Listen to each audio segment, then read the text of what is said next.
चलिए प्रारंभ करते हैं। सभी लोग हाथ जोड़ लीजिए। मंगलाचरण से प्रारंभ करेंगे। नमो हरिहंताणं, नमो सिद्धाणं, नमो आयर्याणं, नमो उवज्झायाणं, नमो लोए सव्यसाहूणम्।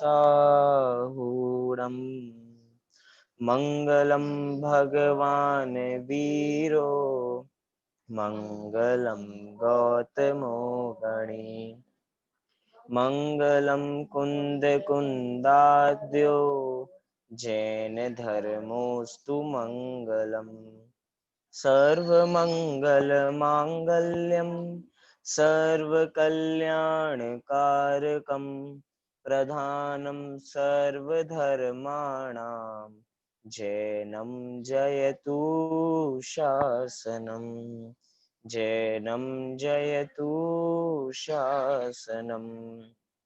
16 कारण भाय तीर्थंकर जे भये, हर्षे इंद्र अपार में रूपे ले गए।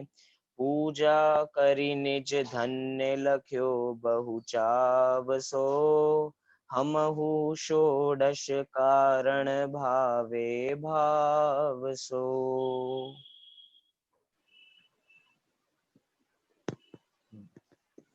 10 लक्षण पर्व, 10 लक्षण पर्व का ये पावन अवसर, 10 लक्षण पर्व का पावन अवसर, जिसके बीच में अनेकों अनेक पर्व बीच के अंदर भी आते हैं। अभी जिस पर्व की हम चर्चा करने जा रहे हैं वो पर्व है 16 कारण भावना पर्व। क्या है ये 16 कारण भावना पर्व, क्या होता है इसके अंदर, और भी जितनी चीजें हैं बीच बीच में हम वो भी जानते चलेंगे। लेकिन उससे पूर्व हमें जानने की आवश्यकता है कि पर्व वास्तव में क्या है, पर्व वास्तव में किसे कहते हैं, पर्व कितने प्रकार के होते हैं, और वास्तव में पर्वों का प्रयोजन ही क्या है। क्योंकि जिस संस्कृति में हम रहते हैं, वर्ष में दिन तो 365 होते हैं, लेकिन उसके बावजूद भी पर्व 365 से भी अधिक होते हैं। अर्थात पर्वों की लाइन लग जाती है, लेकिन भारत में संस्कृति खत्म नहीं होती। हम उस देश में रहते हैं, उसी के बीच में अलग अलग संस्कृतियों के अलग अलग पर्व आते हैं, और साथ ही साथ में जैन संस्कृति के अपने इतने सारे पर्व हैं कि उसकी भी अपनी अलग चर्चा हम कर सकते हैं। लेकिन आज हमें मुख्य रूप से षोडश कारण भावना के ऊपर चर्चा करनी है। तो पहले हम थोड़ा पर्व का परिचय प्राप्त कर लेते हैं कि पर्व वास्तव में कहते किसे हैं। पर्व शब्द बना है प्री धातु से और वनित प्रत्यय करने पर, अर्थात जोड़ना, एक दूसरे को जोड़ना, एक वस्तु को दूसरे वस्तु से जोड़ना। अब हमें किधर किसको क्या जोड़ना है, हमें जोड़ना है अपनी आत्मा को अपने से, अर्थात अपना उपयोग जो बाह्य में परिभ्रमण कर रहा है, अपना उपयोग जो बाह्य विषयों में लग रहा है, उस विषयों से अपने उपयोग को निकाल के अपनी आत्मा में लगा देने का नाम क्या है, उसका नाम वास्तव में पर्व है। वास्तव में तो जैनियों को तो 365 दिन ही पर्व में जाते हैं। क्यों? क्योंकि हमारे यहाँ तो सीधा बताया है कि आत्मा में रमण करने के अलावा कोई कार्य भी श्रेष्ठ नहीं है। तो जब जब हम अपनी आत्मा का ध्यान करेंगे तो समझना वो तो हमारे लिए पर्व चल ही रहे हैं। लेकिन कुछ ना कुछ विशेष दिन जैसे कि सेट हो जाते हैं, जिसकी वजह से, जैसे मदर्स डे हो गया, फादर्स डे हो गया, कि उस दिन तो हम उनको विशेष प्रकार से याद करेंगे ही करेंगे। बाकी दिनों में करते ही हैं, लेकिन विशेष रूप से एक दिन हम याद करते हैं। ऐसे ही हम कहें कि जितने भी पर्व आते हैं विशेष रूप से तो याद किया ही जाएगा, और सामान्य रूप से तो याद करते ही हैं। इस प्रकार थोड़ा ये हमने पर्व के संबंध में जाना। पर्व शब्द होता है जैसे संधि या जोड़, जैसे कि गन्ना होता है, तो गन्ना एक टुकड़े से दूसरा टुकड़ा जुड़ा रहता है, ऐसे पूरा इतना बड़ा गन्ना बढ़ जाता है। तो एक को दूसरे से जोड़ने का जो काम करता है वो होती है संधि, वो होता है पौर। तो वास्तव में ये होते हैं पर्व जो एक को दूसरे से जोड़ते हैं, अर्थात अपनी आत्मा को अपने से जो जोड़ते हैं, वास्तव में वो होते हैं पर्व। कितने प्रकार के पर्व होते हैं? तो कहा कि पर्व अनेक प्रकार के भी हो सकते हैं। जैसे कि हम दो प्रकार के पर्व देखें, कि एक अपने त्रैकालिक पर्व और एक अपने तात्कालिक पर्व। क्या कहा? एक त्रैकालिक पर्व और एक तात्कालिक पर्व। क्या अर्थ होता है इनका, तात्कालिक और त्रैकालिक पर्व का? त्रैकालिक अर्थात जो तीनों काल में एक जैसे रहते हों, अर्थात तीनों काल में, भूत भविष्य वर्तमान में वो पर्व आएंगे ही आएंगे, अर्थात उसका दूसरा नाम हम कहें कि शाश्वत पर्व, रहेंगे ही रहेंगे, इसलिए ये होते हैं शाश्वत पर्व। कौन से होते हैं शाश्वत पर्व? जैसे 10 लक्षण पर्व हो गए, हम अष्टानिका लेते हैं, हम अनंत चतुर्दशी लेते हैं, इत्यादि अष्टमी लेते हैं। ये सब कैसे व्रत हैं, ये सब कैसे पर्व हैं? ये सब शाश्वत पर्व हैं, ये सब त्रैकालिक पर्व हैं। और थोड़ा कहूं कि तात्कालिक पर्व कौन से होते हैं, तो पहले तात्कालिक पर्व का भी थोड़ा सा विभाजन हम कर लेते हैं कि तात्कालिक पर्व के संबंध में देखें कि दो प्रकार के, एक होते हैं घटना विशेष और एक होते हैं व्यक्ति विशेष। क्या कहा? तात्कालिक पर्व भी दो प्रकार के बता दिए, एक होते हैं एक होते हैं व्यक्ति विशेष से संबंधित और एक होते हैं घटना विशेष से संबंधित। कैसे मतलब? जैसे कि घटना विशेष, कि कुछ ना कुछ घटना घटी और तब से वो पर्व मनाना हमने प्रारंभ कर दिया। जैसे कि अभी अभी एक पर्व गया रक्षाबंधन पर्व, ये कौन सा पर्व हुआ? ये हुआ अपना घटना विशेष। क्यों? क्योंकि उस दिन मुनिराजों पर उपसर्ग हुआ और हमने उनकी रक्षा की, जिन्होंने उनकी रक्षा की, अब उस दिन से वो पर्व मनाना प्रारंभ हो गया। तो ये कैसा पर्व हो जाता है? ये हो जाता है अपना घटना विशेष से संबंधित पर्व, की एक दिन ऐसी घटना घटी और वो आगे परंपरा कायम चलती चली गई। दूसरे हम कहें कि दूसरे हो गए व्यक्ति विशेष संबंधित पर्व। व्यक्ति विशेष संबंधित पर्व कैसे होते हैं? वो हो गए अपने, जैसे कि महावीर जयंती, हम महावीर जयंती मनाते हैं, वीर शासन जयंती जिसको हम कहते हैं। ये कैसे पर्व होते हैं? जैसे राम नवमी, लौकिक में राम नवमी, ये सब कैसे पर्व हैं? ये व्यक्ति विशेष से संबंधित पर्व हैं कि ये जब आए, इनका कुछ काम हुआ, जैसे कि हम 24 तीर्थंकरों में किसी के कल्याणक हुए, इस दिन हमने इन भगवान का कल्याणक मनाया, तो ये कैसे पर्व हो गए? ये हो गए अपने व्यक्ति विशेष से संबंधित पर्व। और जितने भी पर्व व्यक्ति विशेष से संबंधित या घटना विशेष से संबंधित होते हैं, वे पर्व कभी भी शाश्वत नहीं हो सकते, अर्थात त्रैकालिक नहीं हो सकते। क्यों? क्योंकि कोई ना कोई जब आया होगा, कोई ना कोई, किसी का म्यूट खुला हुआ है, वो प्लीज म्यूट कर लीजिए। चलिए, मैंने ही कर लिया। क्या बात चल रही है अपनी, कि जितने भी त्रैकालिक, जितने भी तात्कालिक पर्व होते हैं, वो कभी भी शाश्वत पर्व नहीं हो सकते। क्यों? क्योंकि उनकी कभी ना कभी स्टार्टिंग होती ही होती है, अर्थात वे पर्व हमेशा सादी होते हैं, और यूं कहूं तो वे पर्व शांत भी हो सकते हैं, अर्थात खत्म भी हो सकते हैं। क्यों? क्योंकि जैसे कि वर्तमान चौबीसी की हम पंच कल्याणकों की तिथियां को सेलिब्रेट करते हैं, उनको मनाते हैं, लेकिन हम भूत की चौबीसी को नहीं मनाते, हम भविष्य की चौबीसी जो अभी आई नहीं है उसको नहीं देखते।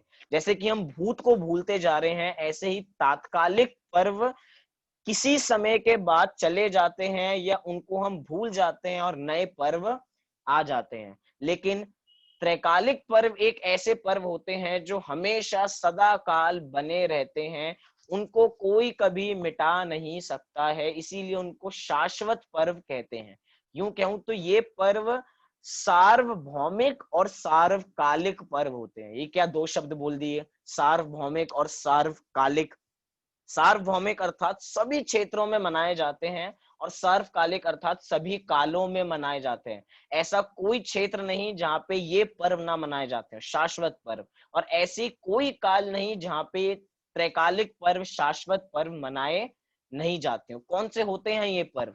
तो कहा कि जैसे अपना 10 लक्षण पर्व हुआ, अपना 16 कारण भावनाओं का पर्व हुआ, अपने अष्टानिका पर्व हुई, ये सब क्या है? ये सब अपने त्रैकालिक पर्व हैं, शाश्वत पर्व हैं। हम इन सबको बड़ी धूमधाम से मनाते हैं।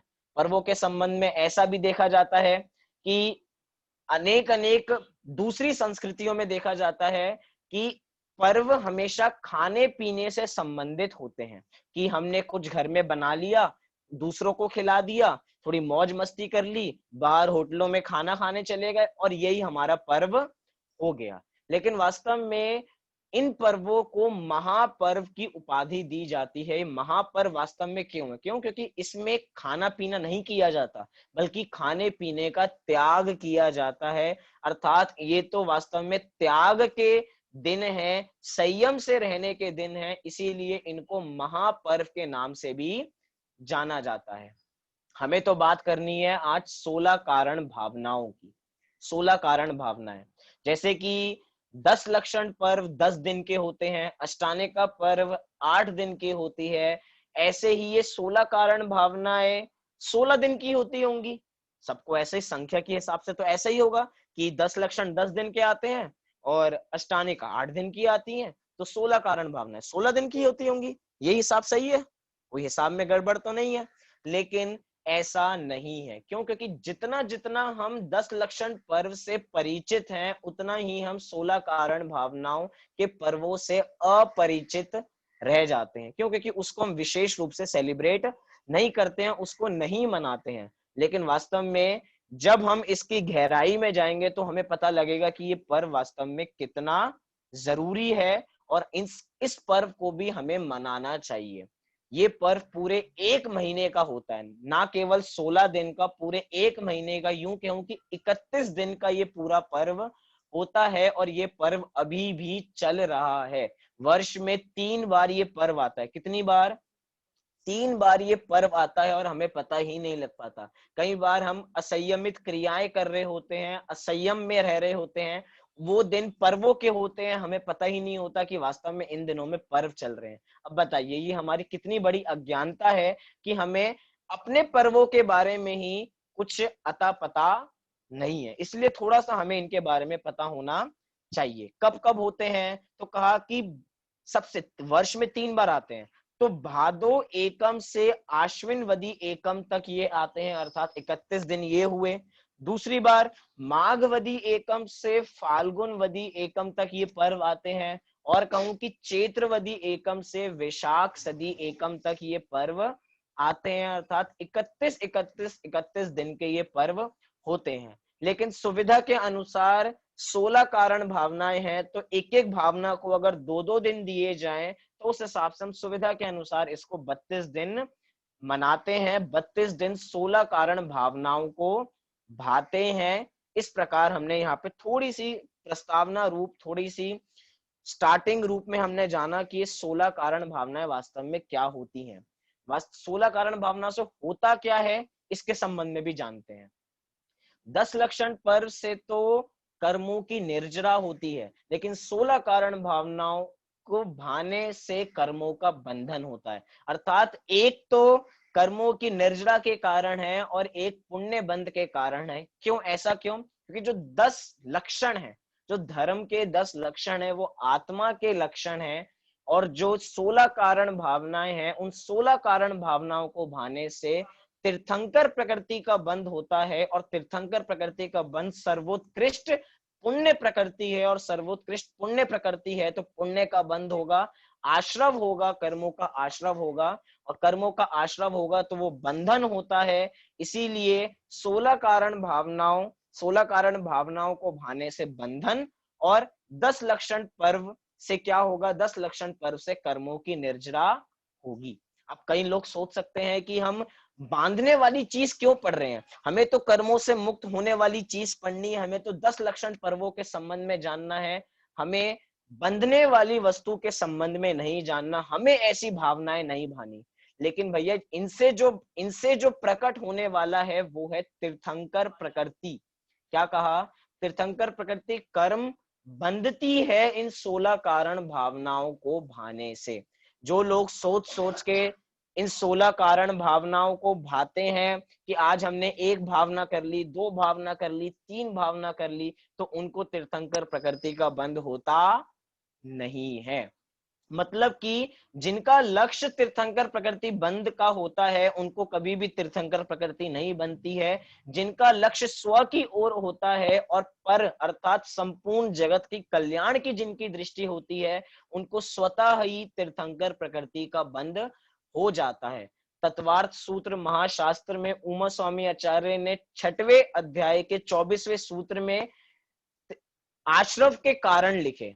और आश्रव के कारण लिखे तो क्या लिखा कि दर्शन विशुद्धि आदि ये 16 भावनाओं को भाने से तीर्थंकर प्रकृति का बंध होता है। और अंत में सूत्र में लिखा तीर्थ करत्वस्य, अर्थात तीर्थंकर प्रकृति का बंध होता है, अर्थात इससे तो बंधन होता है और 10 लक्षण पर्व से कर्मों की निर्जरा होती है।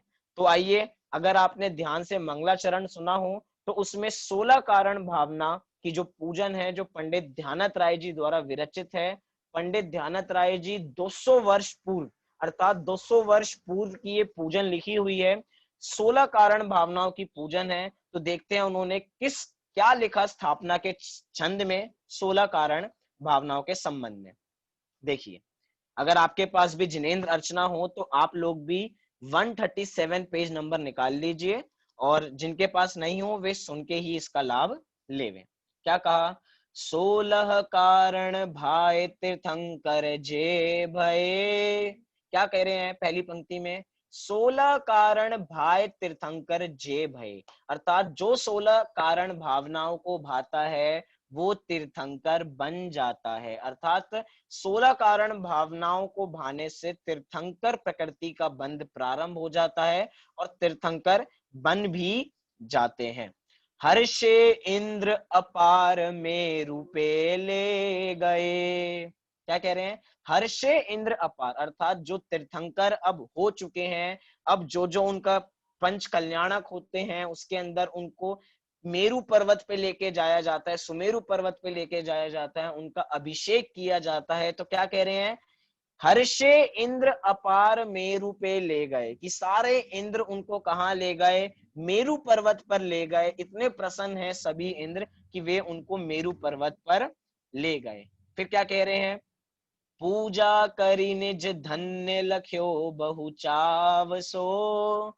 देखिए, इंद्रों ने तो अपनी भावना व्यक्त कर ली, लेकिन हम लोग अपनी भावना व्यक्त कैसे करें? तो कह रहे हैं पूजा करी निज धन्य लख्यो बहु चावसो, अर्थात कि हम लोग पूजन करके अपनी भावनाओं को व्यक्त करते हैं। निज धन्य लखे बहु चावसो, की बहुत पुण्य से ये हमें अवसर मिला है कि हम अपना कल्याण करें, तो हम पूजन के माध्यम से इनका स्तवन करते हैं। फिर कह रहे हैं हमहु षोडश कारण भावे भावसो, कि हम लोग पूजन में 16 कारण भावनाओं को भाके तीर्थंकरों, जो उन 16 कारण भावनाओं को भाके तीर्थंकर बने हैं, हम उनका स्तवन करते हैं।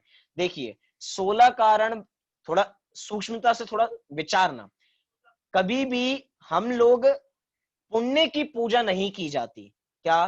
कि कभी पुण्य हमें प्राप्त हो जाए, पुण्य की सामग्री हमें प्राप्त हो जाए, इसको लक्ष्य में लेके कभी भी पूजन नहीं की जाती। पूजन तो हमेशा वीतराग बनने के लिए की जाती है, वीतरागता को प्राप्त करने के लिए की जाती है। अब यहाँ पे क्या कह रहे हैं? पूजन का नाम तो है 16 कारण 16 कारण पूजन, कि हम 16 कारणों को भाएंगे, 16 कारण भावनाओं को भाएंगे तो हम क्या बन जाएंगे? हम तीर्थंकर बन जाएंगे। लेकिन यहाँ पे 16 कारण भावनाओं की पूजन नहीं है।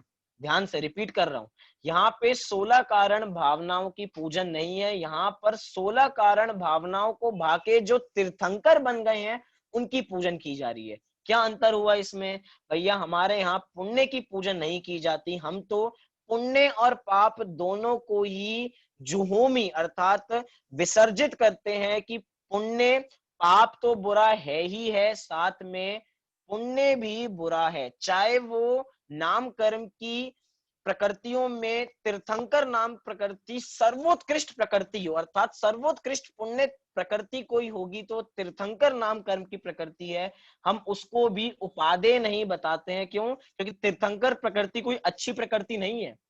क्यों नहीं अच्छी प्रकृति? भैया, ये तो सबसे बढ़िया प्रकृति है।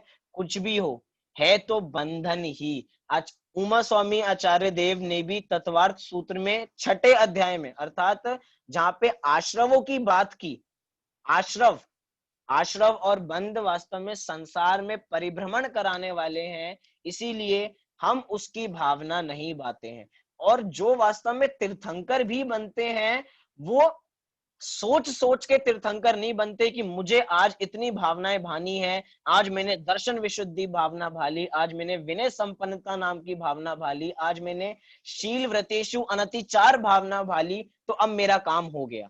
ऐसा लक्ष्य में रख के कुछ काम नहीं होता। स्व का लक्ष्य रखते हैं और सारा काम ऑटोमेटिकली होता चला जाता है, होता चला जाता है और होता चला जाता है। इसीलिए एक बार इस स्थापना के छंद को हम यहाँ पे पुनः पढ़ते हैं और फिर इसका आगे अर्थ देखने का प्रयास करते हैं। क्या कहा? 16 कारण भाय तीर्थंकर जे भये, हर्षे इंद्र अपार में रूपे ले गए, पूजा करी निज धन्य लख्यो बहु चाव सो, हमहु षोडश कारण भावे भाव सो। ये अपना पूरा छंद। 16 कारण भावना। हमने देखा है कि 12 भावनाएं भी होती हैं और यहाँ पे 16 भावनाएं भी हमने सुन ली। अब इस अंतर क्या हुआ कि बीच में एक शब्द कारण लग गया। 12 भावनाएं और 16 कारण भावनाएं। 12 भावनाएं तो तत्व परक, शुरू की तत्व परक, बाद की वैराग्य परक, या क्योंकि शुरू की 6 भावनाएं वैराग्य परक और आखिरी की 6 भावनाएं तत्व परक होती हैं, अर्थात संसार से वैराग्य दिलाने के हेतु वो भावनाएं होती हैं। लेकिन इन 16 भावनाओं के बीच में एक शब्द जुड़ा है, कारण। क्या शब्द जुड़ा? कारण। अब कारण शब्द जुड़ा है तो कुछ तो इसका विशेष अर्थ होगा। कारण है तो कार्य तो होगा ही होगा। आपको थोड़े दिनों पहले की बातें याद आ रही होंगी, कारण कार्य व्यवस्था की, जो हमने लघु जैन सिद्धांत प्रवेशिका में भी देखी थी। कारण है तो कार्य होगा ही होगा। तो यहाँ पे 16 भावनाएं रूपी कारण है तो उसका कार्य क्या है? तीर्थंकर प्रकृति। एक प्रवचन सार में एक गाथा आती है कि पुण्य फला अरहंता, एक पद है उसका, पुण्य फला अरहंता। कई लोग इसका ऐसा अर्थ करते हैं कि पुण्य के फल से अरहंत बनते हैं। क्या अर्थ किया? कि पुण्य के फल से अरहंत करते हैं, लेकिन इसका ऐसा अर्थ नहीं है कि पुण्य के फल से अरहंत होते हैं। अरहंत के ही सर्वोत्कृष्ट पुण्य होता है, इस पंक्ति से ये दर्शाया जाता है। इसीलिए वे तीर्थंकर बने हैं तो उनको सर्वोत्कृष्ट पुण्य रहता है, क्योंकि इस पुण्य का उदय रहता है। इस प्रकार की बात वहां पे कही जाती है। अब थोड़ा सा इन भावनाओं के बारे में भी हम आगे जान लेते हैं। आज हम इन भावनाओं में जो अष्टक के छंद आते हैं उन अष्टक के छंदों की चर्चा कर लेंगे, क्योंकि हर अष्टक के छंद में 3 पंक्ति तो कॉमन ही है और बाद में विस्तार से हम इसकी जयमाला पे विचार करेंगे, जहां पे 16 कारण भावनाओं की विस्तार से चर्चा की गई है। हम एक एक दिन करते करते दो दो भावनाओं को लेंगे तो अपना पूरे 10 लक्षण के अंदर ये 16 कारण भावनाओं का विषय पूरा हो जाएगा।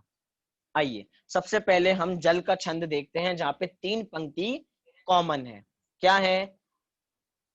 कंचन झारी निर्मल नीर, पूजो जिनवर गुण गंभीर, परम गुरु हो जय जय नाथ परम गुरु हो, दर्श विशुद्धि भावना भाई, 16 तीर्थंकर पद पाए, परम गुरु हो जय जय नाथ परम गुरु हो। ये ऐसी पंक्तियां हैं, हम इनको रोज दोहराते हैं, अर्थात जो रोज पूजन करते हैं वे तो इस पूजन को अवश्य पढ़ते ही हैं। तो परम गुरु हो जय जय नाथ परम गुरु हो, कौन से गुरु की बात चल रही है? बहुत सारे हो सकते हैं अपने पास।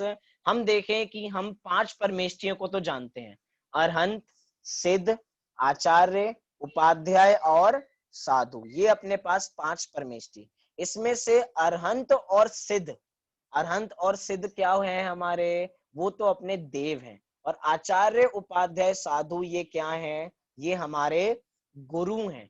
अब यहाँ पे किनको याद किया जा रहा है? यहाँ पे तो कह रहे हैं परम गुरु होए। ये परम गुरु कौन होते हैं?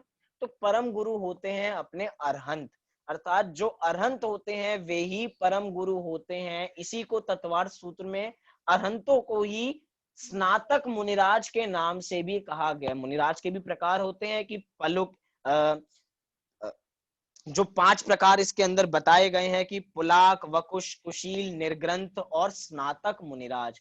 तो अरहंतों को स्नातक मुनिराज के नाम से भी जाना जाता है। तो वे स्नातक हैं, अर्थात बिल्कुल ऊपर के लेवल पे हैं, तो वे हमारे परम गुरु हैं। अर्थात गुरुओं के गुरु जो होते हैं उनको परम गुरुओं की संज्ञा उपमा दी जाती है। तो क्या कह रहे हैं, परम गुरु हो, जय जय नाथ परम गुरु हो, अर्थात कि उन गुरुओं की जय जयकार हो जो अरहंत हो चुके हैं, जो 16 कारण भावनाओं को भाग के तीर्थंकर बन चुके हैं, उनके लिए जय जयकार परम गुरु हो। फिर कह रहे हैं, दर्श विशुद्धि भावना भाए 16 तीर्थंकर पद पाए। कह रहे हैं दर्श विशुद्धि भावना भाए, कि दर्शन विशुद्धि आदि सभी भावनाओं को भाके क्या किया जाता है, तीर्थंकर पद पाया जाता है। एक शब्द आपने देखा कि दर्श विशुद्धि भावना भाई 16 तीर्थंकर पद पाए। इधर 16 शब्द के हम दो अर्थ कर सकते हैं। अगर कॉमा हम 16 के बाद लगाएं, अर्थात दर्श विशुद्धि भावना भाई 16 फिर तीर्थंकर पद पाए, अर्थात दर्शन विशुद्धि आदि 16 भावनाओं को भाने से तीर्थंकर पद की प्राप्ति होती है। एक अर्थ तो 16 का, जो हम 16 समझते हैं वो ही। दूसरा अर्थ 16, लह अर्थात प्राप्त करना, सो अर्थात वो क्या, वो अर्थात तीर्थंकर पदवी प्राप्त करना, कि दर्श विशुद्धि भावनाओं को भाने से वो प्राप्त किया जाता है। वो क्या, तो कह रहे हैं तीर्थंकर पद पाए, अर्थात तीर्थंकर की पदवी को प्राप्त किया जाता है। दर्श विशुद्धि भावना भाए 16 तीर्थंकर पद पाए। फिर परम गुरु हो, जय जय नाथ परम गुरु हो, अर्थात उन परम गुरुओं की जय जयकार हो, जय जय नाथ परम गुरु हो, अर्थात वो ही सबसे उत्कृष्ट हैं, उनकी ही हम यहाँ पे पूजन कर रहे हैं। उस पंक्ति को मैं फिर से दोहरा रहा हूं कि इस पूजन में 16 कारण भावनाओं की पूजन नहीं, 16 कारण भावनाओं को भाके जो तीर्थंकर बन चुके हैं उनकी पूजन की जा रही है। अब एक थोड़ा सा मन में प्रश्न उत्पन्न हो रहा होगा कि तीर्थंकर प्रकृति, सर्वोत्कृष्ट प्रकृति, सर्वोत्कृष्ट पुण्य प्रकृति, सबसे बड़ी कोई प्रकृति होगी जगत में तो ये तीर्थंकर पदवी होगी। काश हमें भी बंध जाए, काश हमें भी हो जाए, तो हम भी तीर्थंकर होंगे, हमारे पास भी बहुत सारा वैभव होगा।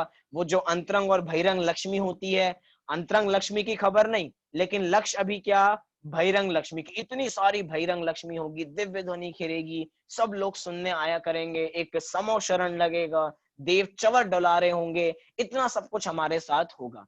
लेकिन थोड़ा सा विचार करें कि ये 16 कारण भावनाएं होती किसको हैं, और थोड़ा और आगे बढ़ के विचार करें कि तीर्थंकर प्रकृति का बंध किसको होता है। तो कहा कि तीर्थंकर प्रकृति का बंधना प्रारंभ ही चौथे से 7वें गुणस्थान के बीच में होता है। अब एकदम झटका लगा, क्या झटका लगा, हम तो मिथ्या दृष्टि को तो 16 कारण भावनाएं होती ही नहीं है। क्या कहा जाए कि वास्तव में तीर्थंकर प्रकृति जैसी सर्वोत्कृष्ट प्रकृति जो है, उसके लिए अंतरंग में विशुद्धि भी चाहिए, और वैसी विशुद्धि मिथ्या दृष्टि जीवों के हो नहीं सकती। इसीलिए जो जीव सम्यक दृष्टि हैं, अर्थात चौथे से 7वें गुणस्थान, नाम कहूं तो अविरत, सम्यक, देश विरत, प्रमत विरत और अप्रमत विरत, ये 4 गुणस्थानों में तीर्थंकर प्रकृति का बंधना प्रारंभ होता है। थोड़ा नोट कर लीजिए, इन 4 गुणस्थानों में तीर्थंकर प्रकृति का बंधना प्रारंभ होता है। और इस प्रकृति का उदय कब आता है, तो इस प्रकृति का उदय 13वें गुणस्थान में आता है, अर्थात संयोग केवली गुणस्थान में इसका उदय आता है। किन सम्यक दृष्टि को ये तीर्थंकर प्रकृति बनती होगी, तो ऐसा कोई शर्त नहीं लगाई किसी को भी, अर्थात चाहे वे प्रथम उपशम सम्यक्त वाले हों, चाहे द्वितीय उपशम सम्यक्त वाले हों, चाहे शायोपशमिक सम्यक्त वाले हों, चाहे शायिक सम्यक्त वाले हों, उन सबको जो भी 16 कारण भावनाओं को हृदय से भाता है उसको तीर्थंकर प्रकृति बंधनी प्रारंभ हो जाती है। तीर्थंकर प्रकृति के लक्ष्य से तीर्थंकर प्रकृति नहीं बंधती, स्व का लक्ष्य होगा और पर के कल्याण की भावना होगी तो तीर्थंकर प्रकृति बंधेगी ही बंधेगी। अब थोड़ा सा और, कब तक बनती है ये, तो कहा कि 8वें गुणस्थान की जब ये जीव श्रेणी चढ़ता है तो 8वें गुणस्थान के 6वें भाग तक ये प्रकृति बनती रहती है और इसका उदय 13वें गुणस्थान में आता है जब वे पूरे विभूतियों से विभूषित हो जाते हैं। हम बहिरंग लक्ष्मी देखते हैं, अंतरंग लक्ष्मी देखते हैं, तो उस तीर्थंकर प्रकृति का ही कमाल है। यहाँ पे तो कहूं कि जब तीर्थंकर माता के गर्भ में आता भी नहीं है, 6 महीने पूर्व से ही, मतलब तीर्थंकर प्रकृति का उदय तो देखिए कि कैसा प्रभाव होता है कि माता के गर्भ में आने के 6 महीने पूर्व ही रत्नों की वर्षा होने लग जाती है। ढेर सारे रत्नों की वर्षा होती है। जब पुत्र उत्पत्ति हो जाती है तब अनेक अनेक उत्सव किए जाते हैं, मेरु पर्वत पे लेके जाया जाता है। तो ये सब प्रभाव किसका है? ये सब प्रभाव तीर्थंकर प्रकृति का ही है, क्योंकि सर्वोत्कृष्ट पुण्य प्रकृति है तो उसका उदय भी आता ही आता है। लेकिन उसके बावजूद भी हमें इसकी भावना नहीं भानी है कि हम तीर्थंकर बने। क्या कह रहा हूं? कि हम तीर्थंकर बने, क्योंकि तीर्थंकर कभी भी सोच सोच के तीर्थंकर नहीं बनते हैं। अंतरंग का पुरुषार्थ करते हैं तो बाहर में तीर्थंकर बनना होता है तो तीर्थंकर बन जाते हैं, क्योंकि मात्र तीर्थंकर ही भगवान हो ऐसा नहीं है। जब हम तीर्थंकर और भगवान वाला पाठ पढ़ते हैं तो सभी तीर्थंकर तो भगवान होते ही होते हैं, लेकिन सभी भगवान तीर्थंकर नहीं होते हैं। मतलब ऐसे अनेक जीव हैं जो जिन्होंने मोक्ष की प्राप्ति की, जिन्होंने पंचम गति की प्राप्ति की, और वे तीर्थंकर नहीं है। तो मतलब हमारा भगवान बनने का मार्ग, हमारा भक्त से वो भगवान बनने का मार्ग अभी भी खुला हुआ है। हम ऑटोमेटिक बन सकते हैं अगर हम अपना पुरुषार्थ करें तो। थोड़ी सी और शर्तें हैं। क्या शर्तें हैं? जब हम गोमटसार कर्म कांड को पढ़ते हैं तो वहां पे 93 नंबर की गाथा में लिखा कि तीर्थंकर प्रकृति बनती है तो कैसे बनती है, किसको बनती है। तो सबसे पहले कहा कि पुरुष लिंग को ही बंधेगी, अर्थात पुरुषों को ही वो तीर्थंकर प्रकृति बंध सकती है। पहले की शर्तें सब ध्यान रखना, अर्थात सम्यक दृष्टि होना तो कंपलसरी है ही है, और चौथे से 7वें के बीच में कभी भी वो बनना प्रारंभ हो सकती है। और क्या शर्तें लगाई? वहां पे लिखा कि केवली और शुद्ध केवली के पाद मूल में ही तीर्थंकर प्रकृति बंधना प्रारंभ होती है। क्या अर्थ हुआ? अर्थात जिस काल में केवली और शुद्ध केवली होते हैं उनके पाद मूल में ही ये तीर्थंकर प्रकृति बंधती है। अब कोई जीव कहे कि ऐसा कंपलसरी क्यों है कि केवली और शुद्ध केवली के पाद मूल में ही वो प्रकृति बनती है? ऐसा नियम है, या ऐसा कहा जाए कि उत्कृष्ट भावना, उत्कृष्ट विशुद्धि उनके पाद मूल में ही आती है, और कहीं भी ऐसी भावना नहीं हो सकती है। कोई जीव कहने लगे नहीं हम तो पुरुषार्थ करके दिखा के रहेंगे, चाहे केवली नहीं हो चाहे श्रुत केवली नहीं हो, हम तो तीर्थंकर प्रकृति को बांध के ही रहेंगे, तो ऐसा संभव नहीं है। हम अपना भव खराब ना करें, क्योंकि जब तक केवली और शुद्ध केवली का पादमूल नहीं रहेगा, जब तक उनका रहेगा तभी हम तीर्थंकर प्रकृति का बंधन कर सकते हैं। वो नहीं रहेगा तो हम उसका बंधन नहीं कर सकते हैं, क्योंकि उधर ही उतनी विशुद्धि हो सकती है, बाहर में ऐसी कहीं विशुद्धि हो सकती नहीं है। थोड़ा सा हम इन 16 भावनाओं के नाम जान लेते हैं और उसके बाद आज की चर्चा को हम यहीं पे पूरी करेंगे। क्या है वो 16 कारण भावनाओं के नाम? तो पहला कहा दर्शन विशुद्धि, दूसरा विनय संपन्नता, फिर शील व्रत में अनतिचार, चौथा अभीष्ण ज्ञानोपयोग, पांचवा संवेग या कहें कि अभीष्ण संवेग, छठवा शक्ति अनुसार त्याग, सातवां शक्ति अनुसार तप, आठवां साधु समाधि, नौवां वैयावृत्ति करण, 10वां अर्हत भक्ति, 11वां आचार्य भक्ति, 12वां बहुश्रुत भक्ति, 13वां प्रवचन भक्ति, 14 आवश्यक परिहारिणी भावना भक्ति, 15वां मार्ग प्रभावना, 16वां प्रवचन वात्सल्य। अर्थात ये 16 भावनाएं हैं जिनको भाने से तीर्थंकर प्रकृति का बंधन होता है। और कहूं थोड़ा विशेष बताऊं तो सर्वार्थ सिद्धिकार ने अर्थात पूज्यपाद आचार्य ने इसके संबंध में लिखा कि इनमें से अगर एक भावना भी हृदय से भाई जाए, जरूरी नहीं है कि 16 भावनाएं हो, अगर एक भावना भी कोई हृदय से भाता है तो उसको भी तीर्थंकर प्रकृति का बंधन होना प्रारंभ हो जाता है। यूं कहूं कि पहली भावना दर्शन विशुद्धि भावना के अंदर ही सारी भावनाएं गर्भित हो जाती हैं। अर्थात जिसका दर्शन विशुद्ध होगा वो व्रतों को भी अंगीकार करेगा, जिसका दर्शन विशुद्ध होगा वो शील व्रत को भी अंगीकार करेगा, जिसका दर्शन शुद्ध होगा वो शक्ति के अनुसार त्याग भी करेगा, वे शक्ति के अनुसार तप भी करेगा, वे आचार्य की भक्ति भी करेगा, वे अरहंतों की भक्ति भी करेगा, वे बहुशुद्ध भक्ति भी करेगा। अर्थात एक भावना के अंदर ही सभी भावनाएं गर्भित हो जाती हैं। लेकिन उन शर्तों को भी ध्यान रखें और इन भावनाओं को भी भाते रहें, क्योंकि चाहे इस क्षेत्र में अभी केवली और शुद्ध केवली उपस्थित ना हो, लेकिन विदेह क्षेत्र में तो सदैव वहां पे विद्यमान रहते ही हैं।